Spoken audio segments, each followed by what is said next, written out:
नमस्ते भारत। गांव से लेकर दुनिया तक सोशल मीडिया पर सच्ची खबरों को दिखाने वाला एकमात्र चैनल WH न्यूज़ में आपका स्वागत। हम रहते हैं खबरों के आगे, खबरों के पीछे। खबर छुपाते नहीं, दिखाते हैं। बस आप हमारे चैनल को सहयोग करें। स्क्रीन पर नंबर दिया है, लाइक सब्सक्राइब अवश्य करें। तो आइए देखते हैं आज की खास खबर। भारत माता की इनकलाब वंदे। आज इतनी भारी संख्या में आप सब लोग यहाँ पे पधारे। पूरा हॉल खचाखच भरा हुआ है और बहुत सारे लोग बाहर भी खड़े हुए हैं। आप सब लोगों का तहे दिल से बहुत बहुत शुक्रिया, बहुत बहुत आभार।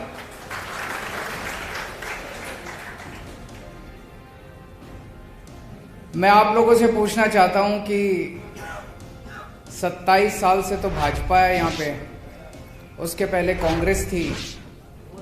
कभी किसी भी पार्टी ने चुनाव के पहले, चुनाव के बाद, सरकार ने कभी आपसे ऐसे आमने सामने बातचीत करी आपकी समस्याएं जानने के?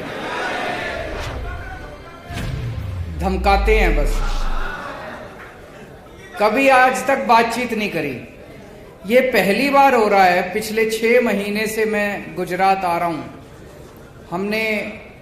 आज हम टेक्सटाइल के ओनर्स के साथ, कर्मचारियों के साथ बात कर रहे हैं। कई सारे पेरेंट्स आए हुए हैं, उनसे बात कर रहे हैं। हमने अलग अलग मुद्दों पे गुजरात के अलग अलग हिस्सों में जाके जनता के साथ बातचीत करी, उनकी समस्याएं समझने की कोशिश करी कि क्या समस्या है, तभी तो समाधान निकलेगा। आज जिस तरह से हम इस चुनावी कैंपेन के अंदर आपसे बातचीत कर रहे हैं और आपकी समस्याएं समझ के उसका समाधान निकालने की कोशिश कर रहे हैं, मेरा आप लोगों को वादा है कि जब सरकार बनेगी तो सरकार भी ऐसे ही चलेगी, बातचीत के जरिए, जैसे चुनाव चल रहा हम लोगों का।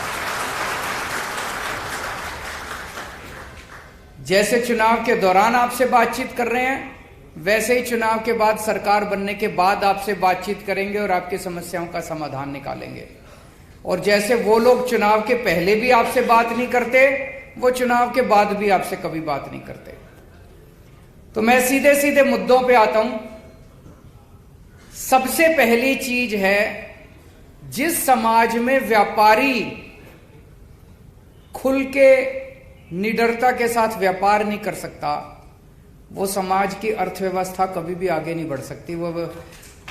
वो समाज गरीब ही रहेगा, वो समाज अमीर नहीं बन सकता। अमीर तो तभी बनेगा जब व्यापार आदमी खुल के करेगा, बिना डर के करेगा। आज आप लोगों ने यहां, इतने सारे लोगों ने आने की हिम्मत करी। आपकी हिम्मत की मैं दाद देता हूं।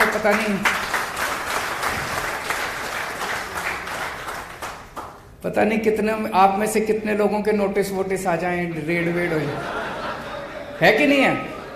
ऐसा डर का माहौल पैदा कर रखा है इन्होंने, ऐसा डर का माहौल पैदा कर रखा है। मैं एक छोटा सा उदाहरण देता हूं। कल हमारा एक कार्यकर्ता नीचे सड़क के ऊपर रेडी पे कुछ खाने के लिए गया, उसको भूख लगी थी। तो रेडी पे खाते खाते उसने पूछा, किसको वोट दोगे भैया? बोले भाजपा। फिर बैठ गया वो, वहां पे स्टूल पड़ा था, स्टूल पे बैठ के खाने लगा, बातचीत होने लगी। थोड़ी देर बाद रेडी वाला कहता है कि सर हमारी पूरी गली झाड़ू को वोट दे रही है, मैं भी झाड़ू को वोट दे रहा हूं। सो उसने पूछा, भाई भाजपा क्यों बोला? बोला सर आप शक्ल से भाजपा वाले लग रहे थे, मैंने सोचा मारोगे मेरे को। बताओ, एक आम आदमी गुजरात के अंदर ये नहीं बता सकता कि मैं इसको वोट दे रहा हूं कि उसको वोट दे रहा हूं। क्या डर का माहौल है गुजरात के अंदर। गलत तो नहीं कह रहा जी? मैं तो अब ये कह रहा हूं कि सड़क पे ये जो सर्वे करने वाली कंपनियां आ रही हैं पूछने लोगों से, जितने भाजपा बोल रहे हैं वो वोट झाड़ू को देने वाले हैं। और देख लेना, कुछ चमत्कार ही होने वाला है इस बार, परिवर्तन। तो सबसे पहले तो आपका डर खत्म करूंगा मैं।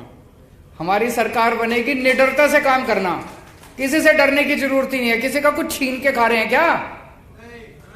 अपना काम कर रहे हैं, 24 घंटे खून पसीना बहा रहे हैं, मेहनत कर रहे हैं। अभी मनोज केजरीवाल जी ने कहा 18 साल से इन्होंने अपने माँ बाप को नहीं देखा था, माँ बाप को छोड़ के और यहाँ पे काम करने आए। और उसके कितने लोग हैं जो अपना घर बार छोड़ के 24 घंटे मेहनत करते हैं कि 2 पैसे कमा जाए, और उसके बाद ये इतनी गुंडागर्दी करते हैं। इस गुंडागर्दी से सबसे पहले मुक्ति दिलाएंगे, आप खुल के काम करना।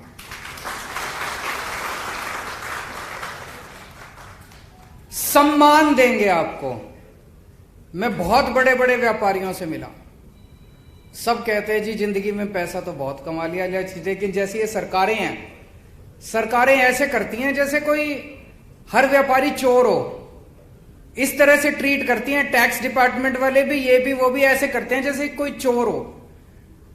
एक व्यापारी 24 घंटे मेहनत करके अपने घर के बच्चों के लिए पैसे कमाता है, उसमें से टैक्स देता है, दान पुण्य का काम करता है, धर्म का काम करता है, समाज को पालता है। तो सबसे पहले आपको डर दूर करेंगे, दूसरा आपको पूरी तरह से सम्मान, तरह तरह से सम्मान दिया जाएगा सरकार की तरफ से कि हमें गर्व है, देश को गर्व है आपके ऊपर। रेड राज बंद करेंगे। दिल्ली में बंद कर दिया रेड राज, कोई इंस्पेक्टर रेड मारने नहीं जाता, किसी डिपार्टमेंट का कोई इंस्पेक्टर किसी को नहीं भेजते हम। मेरा अपना यह मानना, ये जितने रेड मारने जाते हैं, ये कोई व्यापारी से टैक्स लेने नहीं जाते, ये अपने लिए, अपना घर भरने के लिए जाते हैं, वसूली के लिए जाते हैं। आपको जान के ताज्जुब होगा जी, 2015 में दिल्ली में हमारी सरकार बनी, उस टाइम दिल्ली का 30,000 करोड़ का रेवेन्यू था। फिर हमने सारी रेड बंद कर दी। मेरे को कई अफसरों ने कहा जी ये रेड मत बंद करो, ये व्यापारी चोर हैं, ये टैक्स नहीं देंगे। मैंने कहा भरोसा रखो, व्यापारी खुद मन मर्जी से टैक्स देना चाहता है, वो चाहता है सरकार तंग ना करे। आज भाई साहब 75,000 करोड़ का रेवेन्यू हो गया मेरा 7 साल के अंदर बिना रेड के। तो आपकी सारी रेड बंद, कोई इंस्पेक्टर आपको तंग करने के लिए नहीं आएगा। चौथी चीज जो सबसे ज्यादा अब निकल के आई कि पैसे की धोखाधड़ी। माल ले जाते हैं और पैसा नहीं आता, पूरा का पूरा पैसा लुट जाता है, पैसा फंस जाता है। बहुत सारे ऐसे किस्से मैंने सुने हैं कि ऐसी कई पार्टियां आई, 4-5 महीने तो अपनी गुडविल बना लेती हैं मार्केट में, पहले 2 करोड़ का काम किया, फिर 4 का किया, और फिर एकदम से 20 करोड़ का काम करके और सारा सामान लेके और गायब हो जाती है मार्केट से। होता है कि नहीं होता ऐसे? और कई लोग इस तरह से डूब चुके, उनका सारा पैसा फंस चुका। इसके लिए स्पेशल कानून लेके आएंगे, आपको प्रोटेक्शन देंगे इसके खिलाफ। अभी 1-2 सुझाव तो आए कि उसमें क्या होना चाहिए। आपकी एफआईआर भी होगी, आपको परेशान भी नहीं करेंगे, और केवल कोरी एफआईआर से आपको अंत पंत में, आदमी को एफआईआर थोड़ी चाहिए, अंत पंत में तो अपना पैसा चाहिए वापस, है ना? तो एफआईआर भी होगी और पैसा भी वापस दिलाएंगे आपको आपका। और ये पेमेंट की प्रॉब्लम केवल सूरत की या गुजरात की नहीं है, पूरे देश की है। जितने व्यापारी हैं, मैं तो व्यापारी समाज से आता हूं, जितने व्यापारी हैं सब इस पेमेंट की प्रॉब्लम से जूझ रहे हैं। मैं समझता हूं गुजरात के लोगों के साथ मिलके, सूरत के लोगों के साथ मिलके एक नया ऐसा कानून लेके आएंगे जो शायद पूरे देश को एक दिशा दिखाएगा, पूरे देश के लिए इस समस्या का समाधान निकल सकता है। आज व्यापारी के सामने सबसे बड़ी समस्या पेमेंट की धोखाधड़ी की है। इसके लिए सख्त कानून बनाएंगे और आपकी पेमेंट आपको दिलाएंगे। 5वीं चीज, सूरत को गुजरात का नहीं पूरे देश का गारमेंट हब बनाएंगे। एक नया इंटीग्रेटेड टेक्सटाइल पार्क बनाया जाएगा जो पूरी तरह से एक्सपोर्ट ओरिएंटेड होगा। उसमें आपको तरह तरह की सुविधाएं दी जाएंगी। सुविधाएं सरकारी तौर पे इन द सेंस की, मान लो टैक्स ब्रेक्स हैं, टैक्स इंसेंटिव्स है, वो भी दिए जाएंगे, और सारी फैसिलिटीज भी बना के देंगे। अभी मेरे को पता चला मल्टी स्टोरीड बिल्डिंग्स में आप काम करते हैं, वहां ना पानी है ना सीवर है, बुरा हाल है आप लोगों का। इसको सारे को मॉडर्नाइज करेंगे, पूरी सारी समस्याओं का समाधान निकालेंगे। आपको पानी भी देंगे, सीवर भी देंगे, बत्ती भी देंगे, सस्ती बत्ती भी देंगे, सारी सुविधाएं दी जाएंगी ताकि हजारों बच्चों को रोजगार मिल सके, खूब प्रोडक्शन हो सके और देश को डॉलर के रूप में एक्सपोर्ट इनकम भी हो सके। छठा, एमएसएमई का बेनिफिट आप लोगों को नहीं मिलता। आप अगर लोन लेने जाते हो तो कोलेटरल मांगा जाता है। तो एक तो सबको एमएसएमई का बेनिफिट भी दिलाएंगे और अभी जो 25 लाख रुपए की लोन की लिमिट है उसको 1 करोड़ रुपए लोन की लिमिट किया जाएगा। 7वां जीएसटी से बहुत सारी परेशानियां हैं। जीएसटी के रेट से परेशानी है, उसको हम केंद्र सरकार के साथ उठाएंगे। और जीएसटी को लागू करने में बहुत ज्यादा दिक्कतें हैं, उसको सिंगल विंडो बना के इसको, वो हमारे हाथ में है। जीएसटी के रेट तो केंद्र सरकार के हाथ में है, लेकिन जीएसटी का एडमिनिस्ट्रेशन जो है यहाँ पे लोकल लेवल पे, वो हमारे हाथ में है। उसको सिंप्लीफाई करेंगे ताकि आप लोगों को जीएसटी को लागू करने में किसी भी तरह की कोई दिक्कत है, परेशानी है, भ्रष्टाचार है, उसको खत्म किया जा सके। 8वीं बेसिक इंफ्रास्ट्रक्चर दिया जाएगा, जो अभी मैंने कहा आप लोगों का बिजली, पानी, सीवर, ये सारा इसका इंतजाम किया जाएगा। 9वां बिजली के रेट बहुत ज्यादा हैं, इसको बिजली के रेट आप लोगों के लिए सस्ते किए जाएंगे। और 10वां, दिल्ली में हमने नया एक्सपेरिमेंट किया, door step delivery of services. जितनी भी सरकार की सर्विस है, आपको ये जान के ताज्जुब होगा, दिल्ली में हमने कई सारे सरकारी महकमों में ताला लगा दिया है कि अब यहां आने की जरूरत नहीं है। हमने एक नंबर दे दिया 1076, ये दिल्ली से ही काम करता है, ये यहां से काम नहीं करेगा। आपको दिल्ली सरकार से कोई भी काम हो, आपको कोई लाइसेंस लेना है, आपको किसी भी तरह का काम है, आप 1076 पे फोन करो, वहां से आवाज आती है, जी आपको क्या काम है, आप अपना काम बता दो। फिर वो कहता है, जी आपको, आपका ये काम करने के लिए मैं आपके घर कितने बजे आऊं।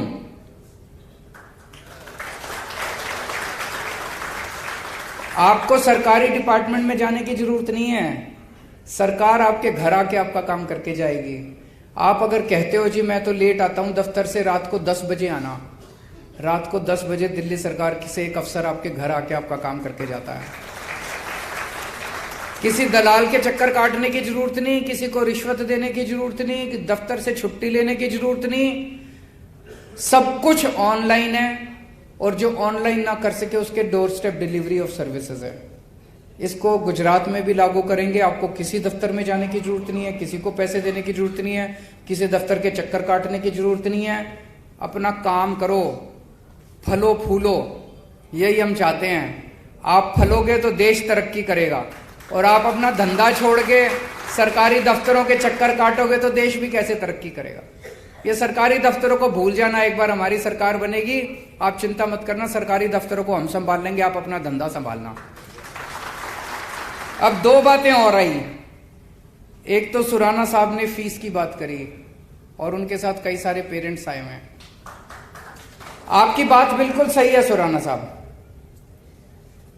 सारे स्कूल खराब नहीं है प्राइवेट, लेकिन अधिकांश स्कूलों ने गुंडागर्दी मचा रखी है, बहुत ज्यादा गुंडागर्दी मचा रखी है।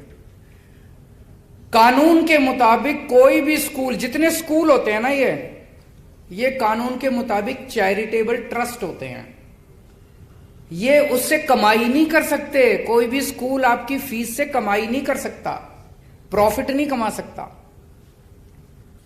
हमने दिल्ली में, हमारी सरकार बनी, हमने दिल्ली के सारे स्कूलों का ऑडिट करवाया, फाइनेंशियल ऑडिट। और आपके जान के ताज्जुब होगा, नाम लेना तो ठीक नहीं है, लेकिन अपने मन में सोच लेना, देश के जितने बड़े से बड़े नामी गिरामी स्कूल हैं, किसी के पास 40 करोड़ की एफडी, किसी के पास 60 करोड़ की एफडी, पैसे कमा एफडी करा के बैठे हैं, उससे इंटरेस्ट पे इंटरेस्ट कमाए जा रहे हैं, और आपके बच्चों की फीस पे फीस बढ़ाए जा रहे हैं। ये तो गैर कानूनी था।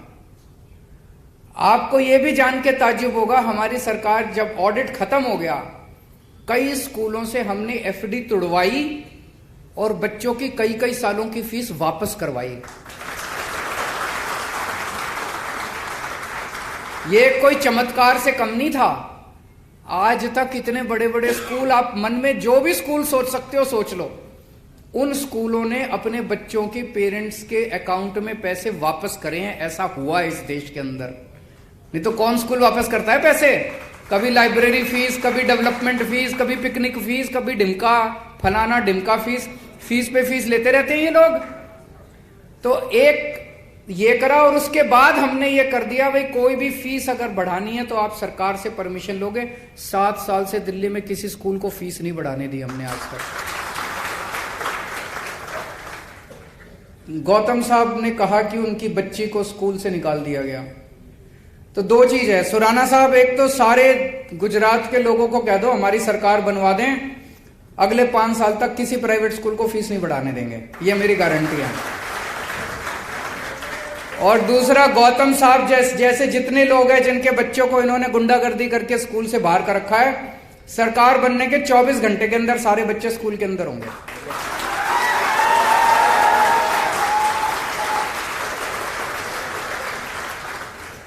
एक आपका नाम याद नहीं है, पीछे सरदार जी बैठे हैं, करण भाटिया साहब ने बहुत अच्छी बात उठाई। ये इस देश के युवा का दर्द है। इस देश के, आप तो किस्मत वाले हैं, आपके पिताजी के पास पैसे थे, आप 30-40 लाख रुपए देके कनाडा से पढ़ाए। लेकिन इस देश की अधिकांश युवा जो हैं वो बेबस हैं, लाचार हैं। उनके पिताजी के पास पैसे भी नहीं है, वो तो कनाडा भी नहीं जा सकते। लेकिन उनके भी सपनों को पर लगाने का काम सरकार का है, उनके भी सपने पूरे करने का काम हमारा है। दिल्ली के अंदर हमने एजुकेशन सिस्टम बहुत शानदार किया। ऐसा नहीं कि सब कुछ अचीव कर लिया, अभी बहुत कुछ अचीव करना बाकी है। लेकिन हमें ऐसी शिक्षा व्यवस्था इस देश के अंदर तैयार करनी है कि हमारे बच्चों को कनाडा, अमेरिका और वो अभी वो जो देश है जहां वॉर चल रहा है, यूक्रेन में बताओ, मेडिकल करने के लिए, मेडिकल की पढ़ाई करने के लिए यूक्रेन जा रहे हैं हमारे बच्चे।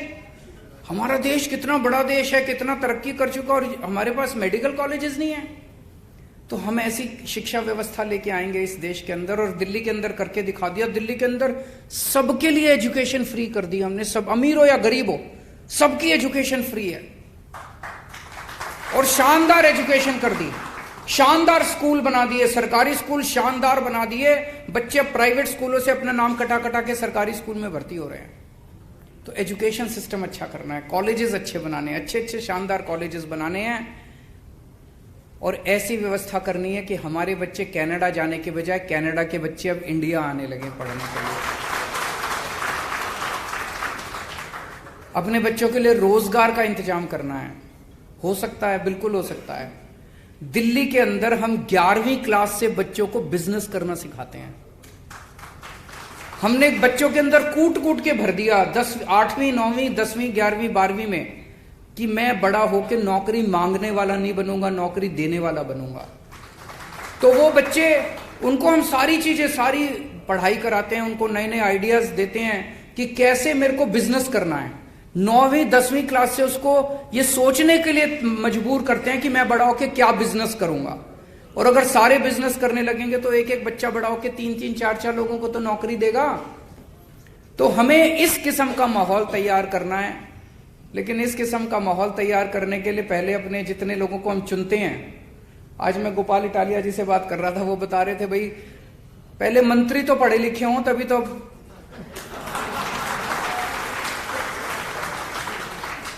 अब अगर हम ऐसे मंत्रियों को चुनेंगे, ऐसे एमएलए को चुनेंगे जो खुद अनपढ़ है, तो वो क्या आपके लिए स्कूल बनाएगा। इनसे मैं बात कर रहा था, एक इनके पास लड़का आया गोपाल के पास, उसने आके इनका हाथ पकड़ लिया, कहता भैया आपको वोट दूंगा। तो उसने कहा क्यों, इतना क्यों वो हो रहे हो। तो उसने कहा जी ये जो अपना एमएलए है लोकल, इसके पास एक बारी मैं काम कराने गया, 2 घंटे बिठाया उसने। मैंने पूछा क्यों बिठाया, कहता ये तू लेके आया, ये इंग्लिश में है, मेरा इंग्लिश पढ़ने वाला जब आएगा तब।